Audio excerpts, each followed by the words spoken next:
From the American Academy of Neurology, I'm Dr. Daniel Correa. And I am Dr. Katie Peters, and this is the Brain and Life Podcast.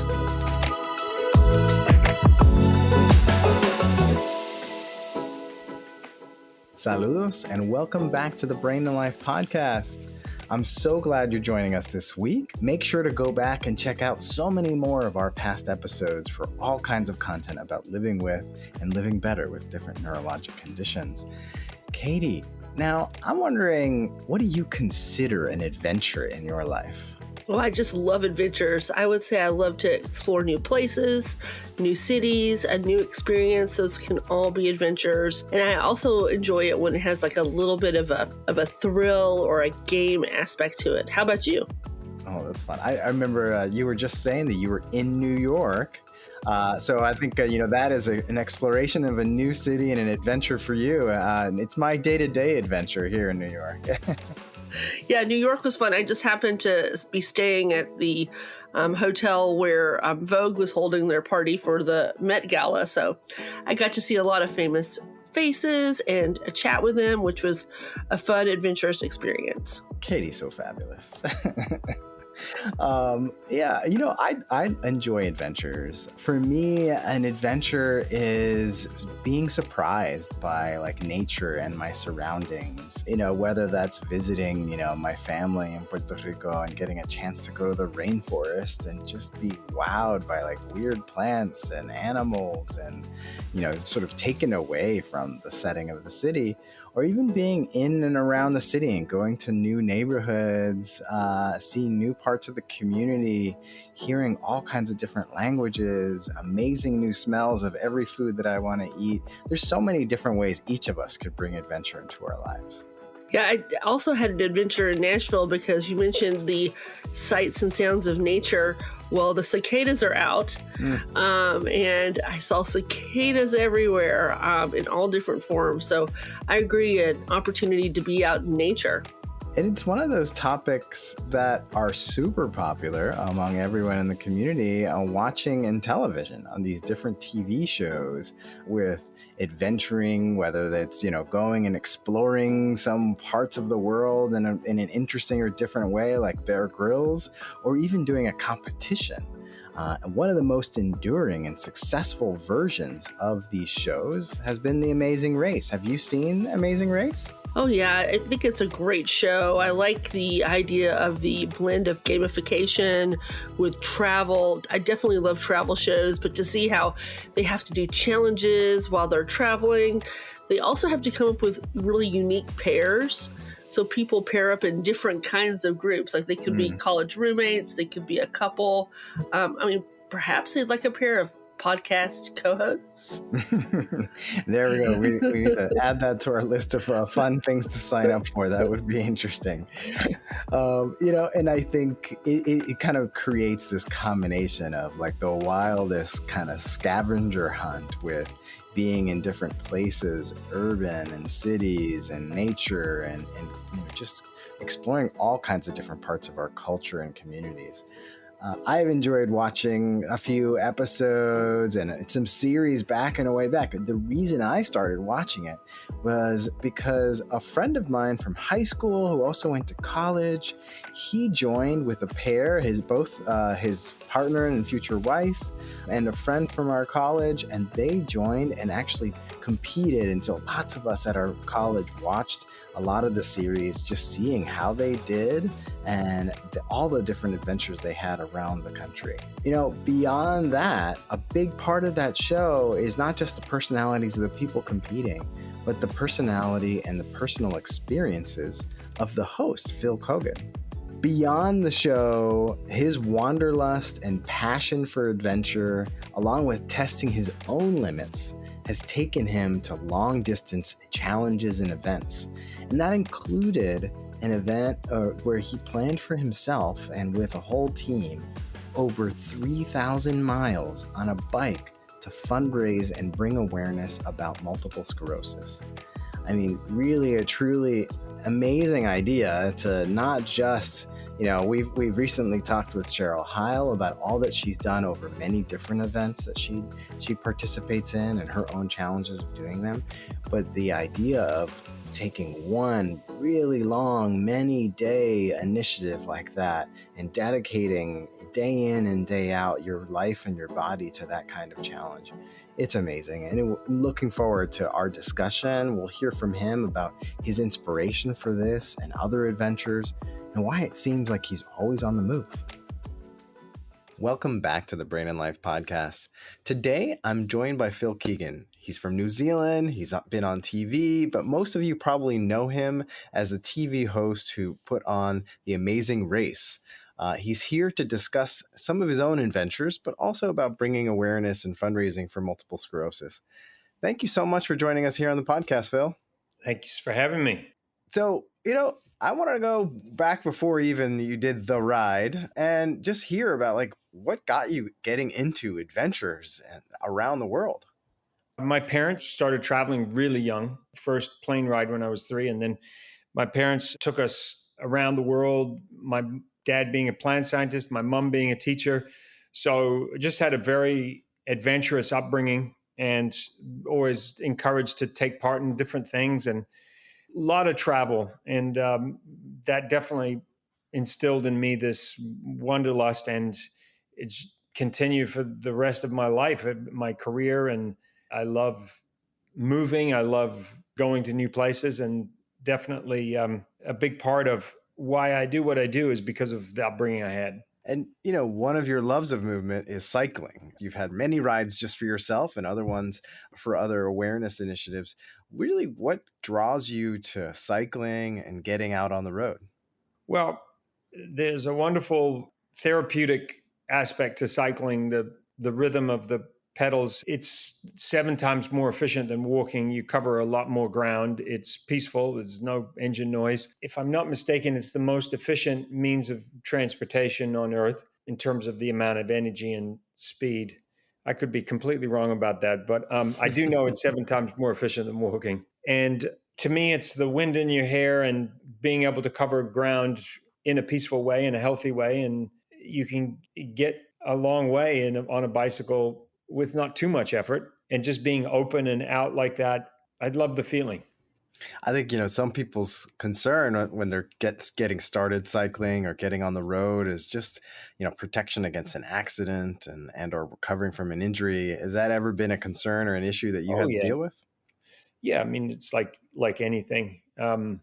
Even jogging can be dangerous if you jog in the wrong place or on the wrong roads, or there's no shoulder, or you're not visible.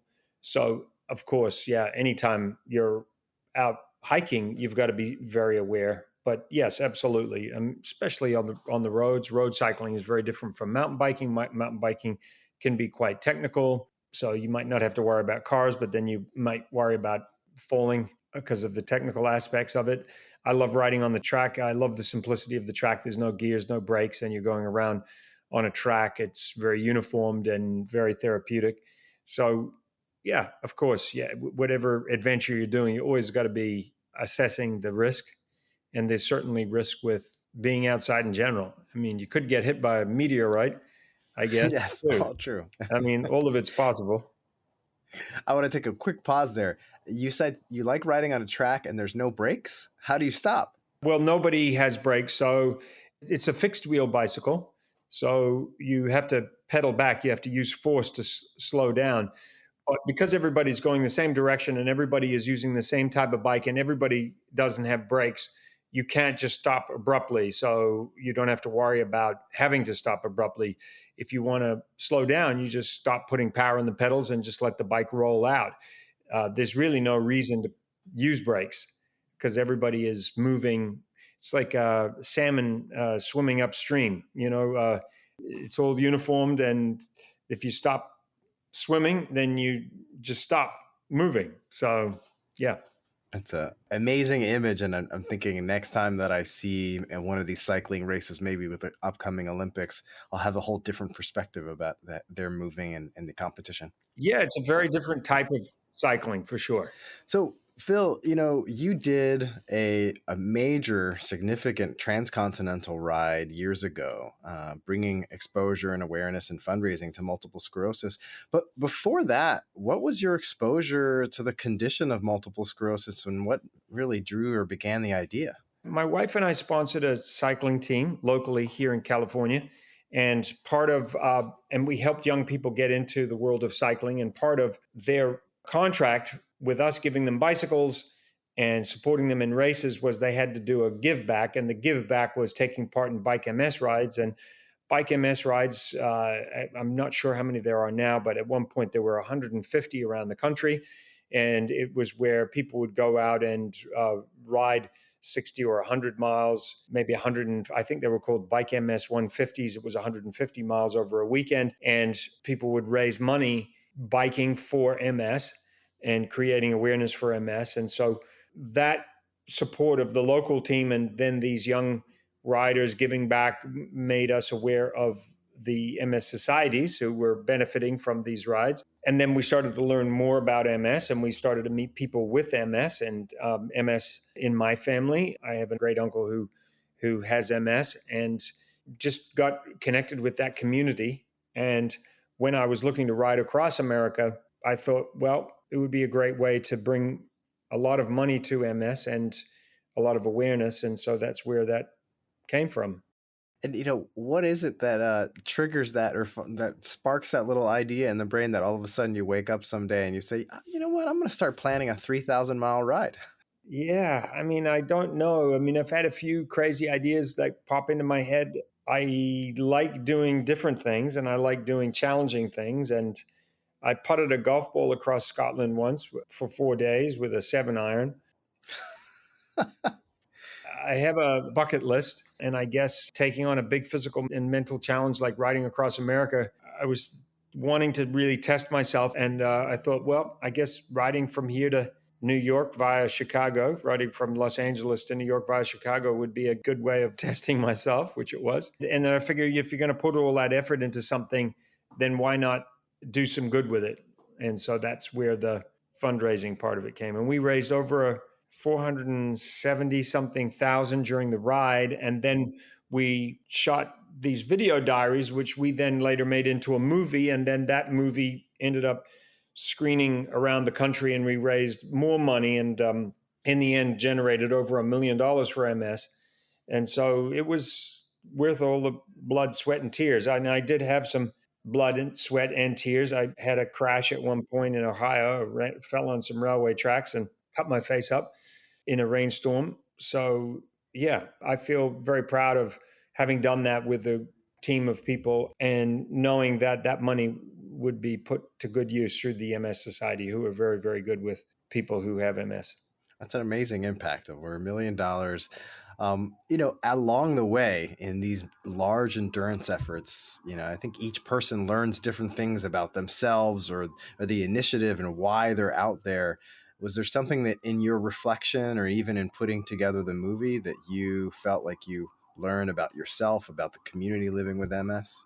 I think it's an ongoing thing. I've always loved facing up to challenges, and I've always loved the idea of seeing what I'm capable of. We're always capable of more than we think. I like the idea that you sort of see where your threshold is.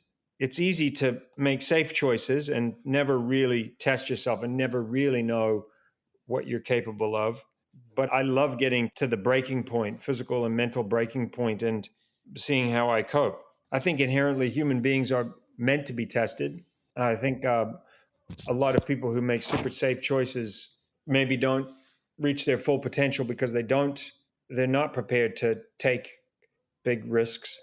I think we had to do it to survive at one point, but now we've found ways of protecting ourselves from real risk. And I don't know if that's necessarily good for the human psyche. I think it's in our genes to be tested. Yeah, and I think we see the amazing capability and resiliency of many individuals living with neurologic conditions as they're tested by their condition and able to push forward. I think in these kinds of efforts, there's so much focus on the person and the individual, either the runner or the rider. But as you mentioned, it was a team that helped coordinate and put the effort on. What was there something that you learned about the team, your family, the members that helped complete this journey?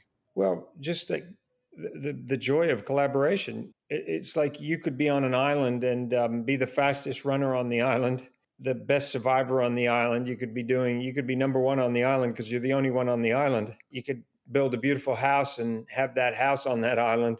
But unless you're sharing it with others, it really doesn't have any meaning. So it's no different in life. Adventures, setting out with a goal, to be able to share that with a team is way more rewarding. And to see and know that others have got joy in setting out to do something, that's hugely important. Being part of a team, it's like being part of a family. Experiences in life are about connecting with people.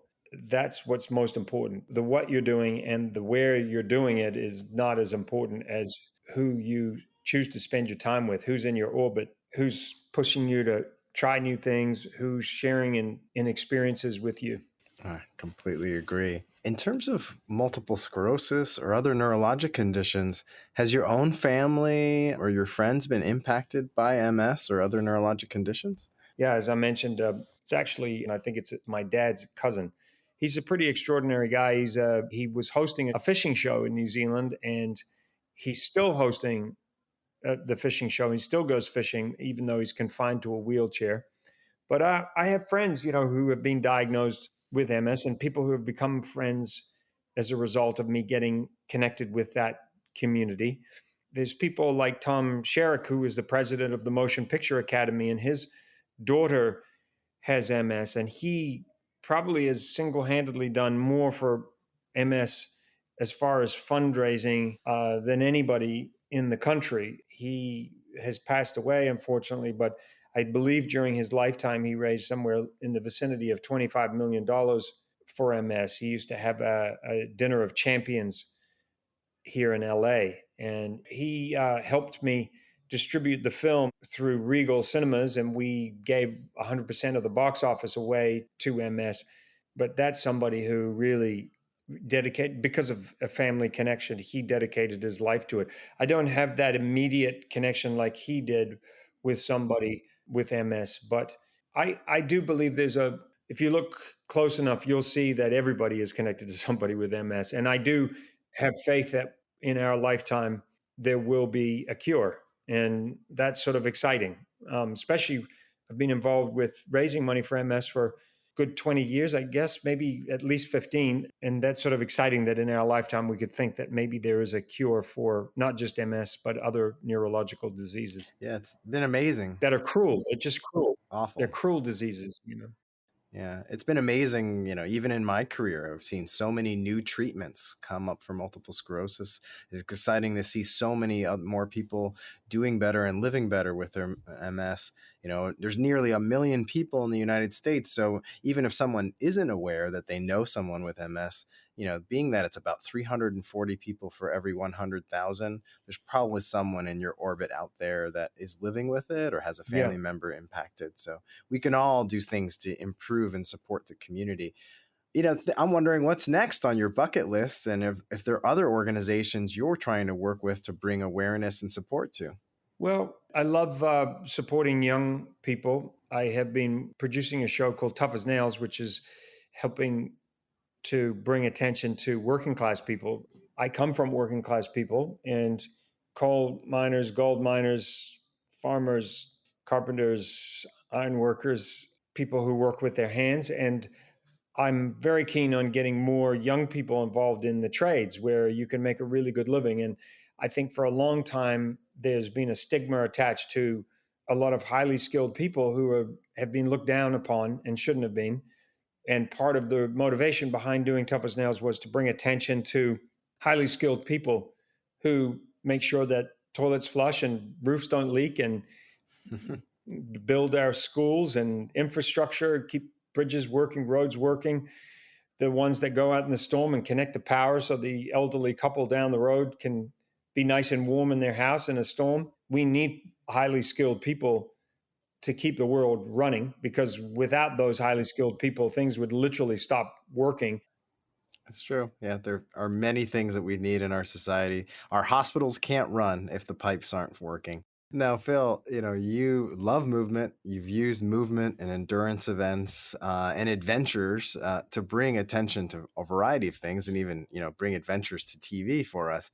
if a listener out there just wants to start, the path towards their own adventure, get out, whether it's running, cycling, or just moving themselves, despite whatever abilities that they have, what would you recommend to someone who wants to start out on their path, getting out there and beginning the next adventure on their bucket list? I do think it's important to do a bit of soul searching and kind of identify what floats your boat, so to speak. So I have a brand bucket with an IT, and the byline is ticket before you kick it. And the point is to really identify what's important to you and what you want to get out of life. Life goes so fast. I can't believe how fast life goes. I mean, every day I'm marveling at, like, I just met up with some friends that I haven't seen for 20 years, and I got quite a shock when I saw them, because I haven't seen them for 20 years, just how much they've aged. And that's not a bad thing. I'm just saying it just was such a, like a, whoa, we've really aged, like it doesn't feel like that long ago that I saw them. And and so you realize this is not a dress rehearsal for something. This is the life we have, and what are we going to do with it? So I think taking a walk, and whether you do it with a partner and you go out and you talk about the things that you would love to do together as a couple, or as a family, or as an individual, professional aspirations, personal aspirations, things that maybe you want to do for other people, things that are really important to you because you've got an ailing parent, and you really know that they have a lifelong dream and you want to help them fulfill that. Whatever those things are that come to mind, if you put them down on a piece of paper, you could start to prioritize those things. It might be as simple as I just want to get fit. I want to lose 20 pounds. I'm going to walk to take that weight off. I'm going to focus more on my diet. Or I'm really shy. I want to practice being able to talk to strangers. And you might start in an elevator by just talking to strangers because it's really uncomfortable for you. Every person's adventure it really is personalized, right? It's like, me riding across America was a big, big challenge, but that could be as big a challenge for somebody else who might just go for a 5-mile bike ride around a park.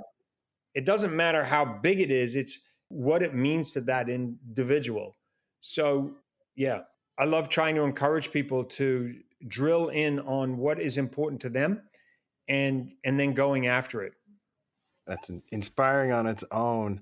I'm a bit of a runner, nowhere near as many miles as the kind of events that you do, but I get out there to just inspire and move for myself.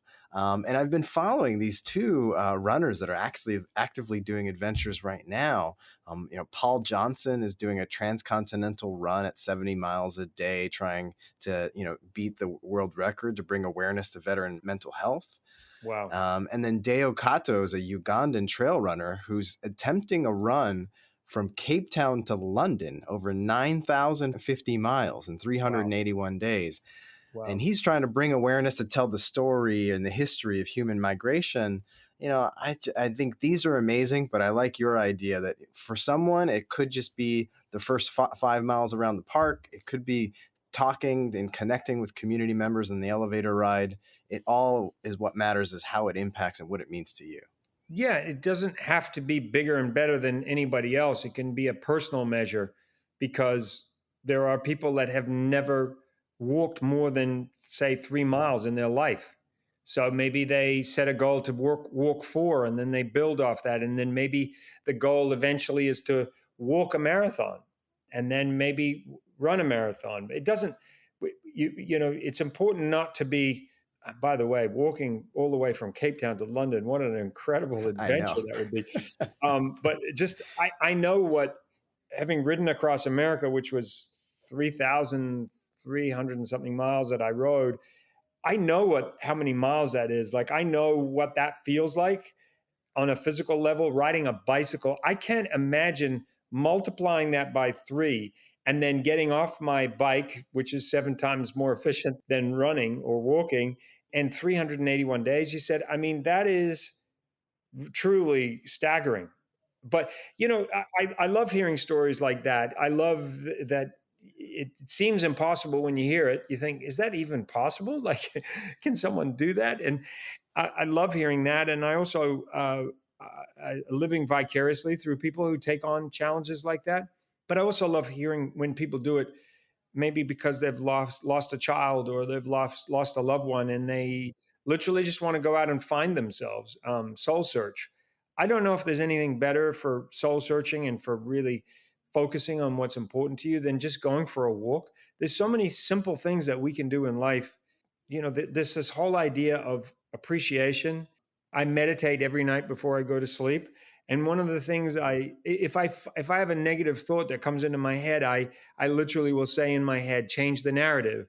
And what I'm doing is I'm consciously shifting the narrative from whatever negative thought I've got to something positive. And I think about something really positive as I'm drifting off to sleep and meditating, so that's what's in my head as I drift off to sleep. Now, it's easier said than done, because sometimes there's so much going on in your head. It's really hard to slow everything down and get to that place of peace. Last night was not a good example for me. I woke up at 1:50 this morning. My head was racing with stuff, and I tried that to change the narrative, and it didn't work for me. I was still lying there at just before 3 before I finally fell back to sleep. So I'm not saying it's easy. I'm just saying to even be aware of changing what you're thinking about. And then every day I try to do this thing where I'm just like really thinking about, what am I grateful for? What do I appreciate? Just that exercise in itself is really valuable, because it shifts your mind away from what's wrong and shifts your mind into what's right. And there's a lot that's right.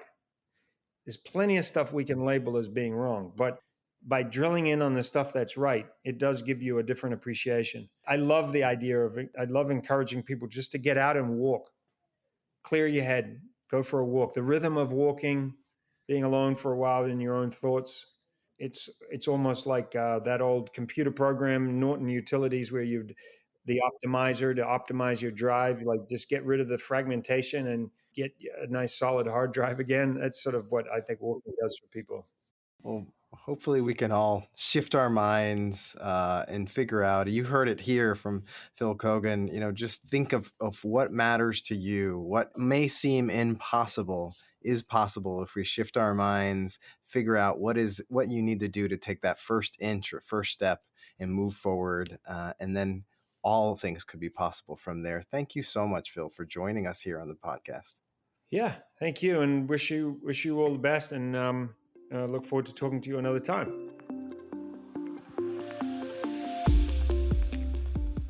Can't get enough of the Brain and Life podcast? Keep the conversation going on social media when you follow @NeuroDr Correa and @Brain and Life Mag, or visit brainandlife.org.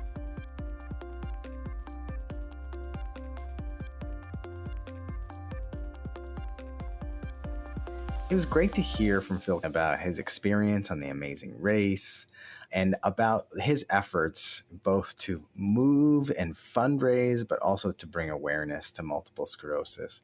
And so now I'm joined with our medical expert for this episode. Dr. Jessica Stulc is a neuroimmunologist and MS expert based out of Minnesota at Minneapolis Clinic of Neurology. And beyond the clinic, she's involved in various research trials related to advancing treatment for multiple sclerosis. Thank you so much, Jessica, for joining us today. Thanks for having me. So I wanted to get in and build on some of the discussions we've had in the episode. We've had several episodes now in the Brain and Life podcast talking about different aspects of multiple sclerosis. Phil Keoghan is an adventurist. He's out there, he's exercising. It's such a key aspect of his life and an aspect that he wants to bring awareness to multiple sclerosis. Apart from medications, how does physical activity, physical therapy, and independent exercise play a role in managing and alleviating the treatment of multiple sclerosis? Physical activity and exercise is so important for our patients with multiple sclerosis. First off, it can really help people manage the chronic symptoms of multiple sclerosis. In terms of, stretching can really help with muscle stiffness. Exercise can help with muscle strength. And beyond that, the mind-body connection, there's evidence and research even showing that levels of fatigue, levels of depression improve when patients have regular physical activity. Even regulation of sleep patterns is improved, as well as even cognition sometimes is boosted from being physically active. So not only can it directly benefit some of the more systemic symptoms related to MS, but also even some of the more nebulous that's difficult to manage in terms of mood, energy, fatigue, sleep, cognition can also be really benefited from physical activity.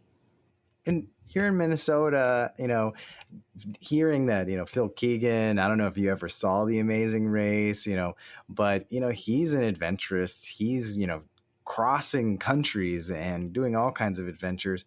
Do you get out in Minnesota, and how do you enjoy nature, and how do you bring that into your connection with patients in the clinic? Yeah, so Minnesota is land of 10,000 lakes. So our clinic is actually situated on a little lake, and then I live only a few minutes away on another little lake that I can go out and kayak on. And, I think a lot of Minnesota, whether it's winter or summer, a lot of people are really trying to get out and enjoy nature as much as they can. And there's definitely a spirit in Minnesota that if it's nice, you can't be inside, you have to be out doing something. And our patients feel that too. And so, really trying to engage, when we talk about being physically active, it doesn't have to be, I'm going to do this exercise for this many minutes. It can be simply building that into your daily life. It can be gardening. It can be taking care of your lawn. It can be your activities and chores, and it can be incorporating that into your life. And so it doesn't have to be this one single, isolated event that comes on another list of things to do. Incorporating that into your life, and here in Minnesota, incorporating that with nature, I think is actually really helpful for patients to understand that it can be going on a bike ride, it can be going on a walk. It doesn't have to be, I put on exercise gear and I do this specific activity. And is there evidence that suggests that certain types of physical activities and exercises may be of unique benefit to people with some of the symptoms from multiple sclerosis or other neuroinflammatory demyelinating diseases? With my patients, like I said, the first thing is finding something that people enjoy doing. If you don't enjoy doing it, it gets it much harder to incorporate into your life. But we actually talk about all sorts of different exercise. So one of the biggest ones for a lot of my patients who have muscle stiffness and spasticity is stretching. So incorporating different exercises, yoga, Pilates, that kind of helps with stretching. Also then aerobic exercise for fitness. So doing things like biking or walking to help with that endurance. The other one, though, is even just balance exercises. So even like Tai Chi for breathing and balance. So for me, it's not one type, but actually a varied type of different exercise practices can benefit different patients in different ways. And I actually encourage patients to actually switch up what they do for exercise, kind of thinking of those key elements. Are we getting aerobic exercise for that cardiovascular fitness? Strength training for muscle training, balance for balance, stretching. So incorporating all those different and variety of exercises, I think, are important for MS patients. Like I said, it doesn't have to just be this one specific activity. In fact, doing multiple activities can be really helpful in different ways. And how do you identify the kind of multiple activities and exercises that could be of a benefit to an individual? Because it sounds like it is a bit of a tailored approach to each person. So how do you work with the other care team members and the person and their family to figure out what is the right combination? Yeah, so lots of times, we have even doing for some of our patients, depending on their level of ability and level of deficits, you do have to come up with a tailored approach. Just saying go walk when walking's hard is not overall the best advice. So lots of our patients, what we'll try to do is even incorporate physical therapy or occupational therapy. And lots of times I tell my patients the goal of that initial physical therapy is to actually come up with exercises that you can do at home that you feel safe and comfortable doing. It's not that it's so that you can get some tools that you can incorporate in your life so that you feel safe and confident when doing those maneuvers. And so that to me, like physical therapy is a great way to kind of kickstart things. And then it really is just talking with the patients and kind of coming up with ideas and meeting them where they're at. Hey, in Minnesota winters, it's cold and icy, so being outside is a little bit tougher. So we think about going into the pool. Can we do something different? Can you find a different way to be active?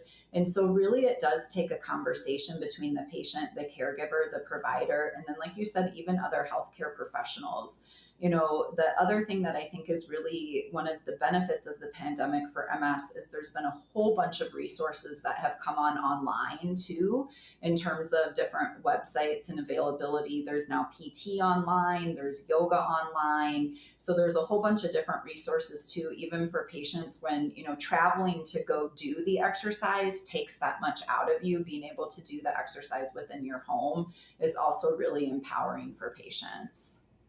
Well, hopefully we can get a list of some of those favorite online resources that you have suggested to your patients that we can include into our show notes for our listeners. But I want to hear, like, what is it? How do you bring it up to discuss it specifically with a patient and their family? And how do you discuss with the family about getting involved in that physical activity and helping get the individual moving more? Yeah, it's tough because lots of times, in the medical practice, you're so focused on the disease modifying therapy. How is that going? How does your lab look? What are your symptoms? And sometimes kind of that exercise and activity piece kind of falls to the wayside. And so you really have to make a concerted effort with the patients. And one of the things that I transition to, one of my favorite questions to ask is some of like, so what are you actually doing in a day? How much are you actually moving? What are you because that's one of the ways for me to assess too, how is their disease process going? And it's one of the ways that helps them kind of assess too, how am I doing, that we can really jumpstart that conversation of, hey, I'm having a harder time, walking with the cart in the grocery store. Okay, how can we tackle that? To, oh, I'm doing this activity, I'm finding this more difficult. And so building that in for me in terms of as part of the assessment where I plan to do it with every patient every time, I think really helps make sure that we're staying focused on what are some of the things that we can do outside of just these medications that we can kind of get, stuck with where we don't think about the whole person sometimes in medicine. And, I think we know from our studies in preparation for medical school and in many other settings, it's often not the class or, like in this situation, the appointment with the physical therapist that is the major impact. That is sort of an introduction to the concepts. It's the homework. And how do you help push forward that discussion and help people understand really thinking of their activities at home and building a consistent practice of movement and exercise and the activities and homework that they're given from their physical therapist or occupational therapist that they find are the activities that are going to help them grow, to help them build a consistent and regular practice of movement.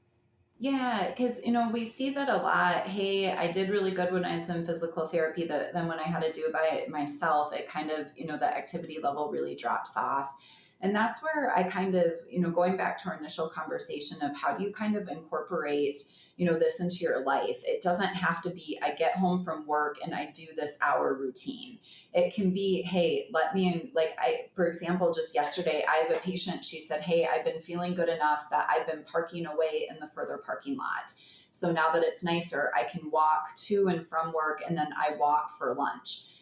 Hey, I get fatigued. When I get home at night, it just seems too overwhelming of a list to tackle. So I think for most patients, it's about building it into their routine of their daily life. How do I instead of focusing on, hey, this is something separate from my daily life, that's another list of a chore I have to do. And I think for a lot of patients, being able to kind of help incorporate or getting credit for just doing things you're already doing, like walking back and forth and doing the laundry, staying active, all of those things, activity doesn't have to be so formalized for a lot of my patients. And so kind of having those discussions about how do you kind of build an activity in general versus this more formal exercise, I think is really helpful for patients to kind of come up with different ways to do that for themselves. I really like those suggestions. And, before we lead off, is there another barrier that many people encounter in incorporating more physical activity and exercise in your practice that you have a little tips or tricks on how they might consider moving past that challenge?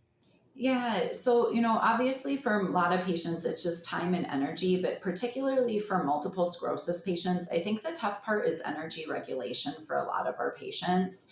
I like to say sometimes with MS, your water level of your cup goes down faster and you don't have as much of a refill. And so some of our patients have to be a little bit more diligent in planning out those activity levels.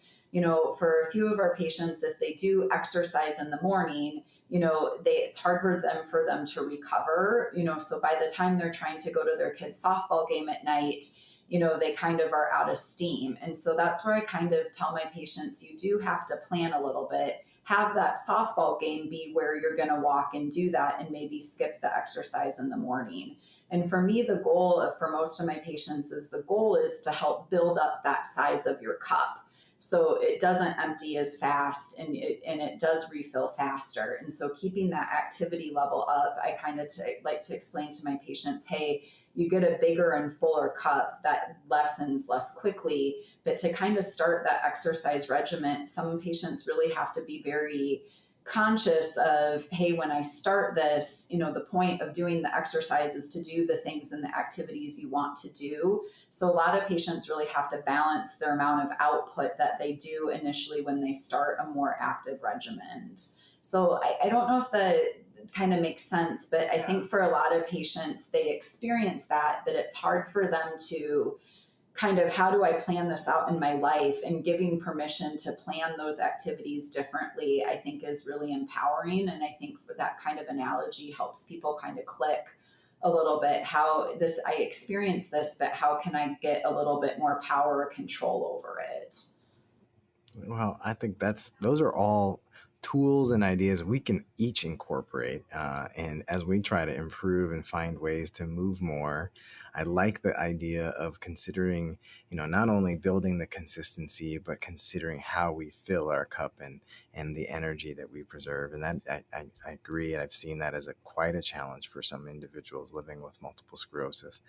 Thank you, Jessica, so much for taking the time with us and our listeners today and everything that you're doing to help fill the cup of your patients. Yeah, thank you so much. I think this is such an important discussion around activity and how, like you said, not only for MS patients, but everybody to be more active and more conscious with their activity during the day.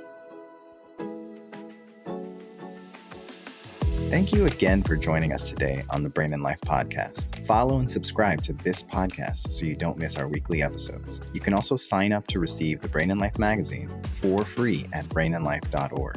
Don't forget about Brain and Life en Español. Also, for each episode, you can find out how to connect with our team and our guests, along with great resources in our show notes. We love it when we hear your ideas or questions. You can send these in an email to blpodcast@brainandlife.org and leave us a message at 612-928-6206. You can also find that information in our show notes, and you can follow Katie and me and the Brain and Life magazine on any of your preferred social media channels. And these episodes would not be possible without the Brain and Life podcast team, including Nicole Lucier, our Senior Manager of Public Engagement, Rachel Robertson, our Public Engagement Coordinator, and Twin Cities Sound, our audio editing partner. We're your hosts, Dr. Daniel Correa, connecting with you from New York City and online at NeuroDr Correa.